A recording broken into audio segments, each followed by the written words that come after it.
আমাদের সিট আছে না ওই তোর আনে কি করস সুনারে কই রেছি ওই তখন কাছে তিনটে কোশ্চেন নিয়েছি তোর কোশ্চেন আরে না বালা কোশ্চেন শুনে বালা কোশ্চেন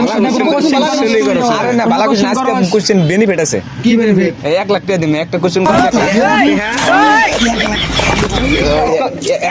আমি নিয়ে যাবো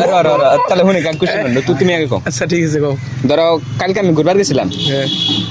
আর তাহলে আমার নানার নাম কি কহাবা না ওটা কও হ্যাঁ করো কাবা কোশ্চেন কহাবা না না না তুই কর ঠিক আছে তোমার কোনো নারকেল গাছে নারকেল পরে কোশ্চেন আমার প্যান কয়টা হ্যাঁ কি কোশ্চেন করে কি কোশ্চেন করছ তুই না পাবি না ওটা কর তুই এর লিগে উত্তর দিতে চাইলে কিন্তু আরেকটা কোশ্চেন আছে তুই কবি আং বইতে সাইকেল দুইটা কোশ্চেন আমার এক্স কয়টা কি কোশ্চেন করে না ইনে প্রশ্ন হলো তোরা কহাবি না ওটা কর তো করে তোরা না তুই ভালো করে প্রশ্ন কর তোরা কয় আমি নিবই। তো সাদাই কয় আর না করবো না